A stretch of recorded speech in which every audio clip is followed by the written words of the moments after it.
In this screencast, we're going to compare the two systems of units that you might be using, SI units and American units. And we'll start with the base units.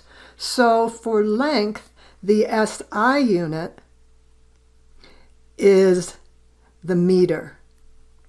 However, you will sometimes see some multiple of the meter in your calculations. So you might have a kilometer or a centimeter. But the SI unit is the meter. So in American units, the length that you're going to use is the foot. However, you will also have calculation in inches and even miles. So we have for a meter, we have an M, kilometer, and centimeter. For American units, for a foot, FT, and an inch is IN. So let's go to mass. So if you're asked for it in SI units, it's the kilogram. But you will also do, especially when you're doing smaller quantities, you'll work in the gram. For American units, what we use for mass is the pound. And these are abbreviated kilogram or gram or pound. With moles, in SI units, we have what's known as the mole, or technically the gram mole, but you can also have the kilogram mole for larger quantities. In American units, we deal with pound moles. Now note when we are writing out moles in our symbols, we drop that E. So it would be moles, or it would be kilomoles, or it would be pound moles. For time, the SI unit is the second, and all the time units are the same for both SI and American units.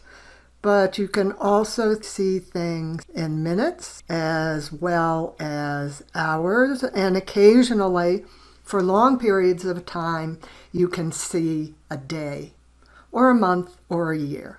So again, as I said, the American units are the same. And so we abbreviate this S for second, MIN for minute, and H for hour. And finally, we look at temperature. So the unit, the base unit for SI is Kelvin, but you can also see it in Celsius. When we're looking at American units, we usually use Fahrenheit. However, you'll also see it in Rankine. Note for Kelvin, you just have a K, but it's degrees Celsius, degrees Fahrenheit, and degrees Rankine. Now we're going to look at what are known as derived units. And here in this chart, we're only going to look at the SI units. So derived means that you take some combination of the base units to make a derived unit. So in SI units, the unit is the liter, and I'll write it as L. And in terms of base units, this is 0.001 meters cubed. Now we look at force, and we use the Newton, which is our big N, and that's equal to a kilogram meter per second squared. Pressure, we use what's known as the Pascal. Sometimes you'll also see a kilopascal. We abbreviate that PA, and that's equal to 1 Newton per meter squared. Now energy or work, we work with the joule, and that's abbreviated with a J. And that's equal to a kilogram meter squared per second squared. And finally, power, which is a watt, capital W. A watt is equal to a joule per second, which ends up being kilogram meter squared per second cubed.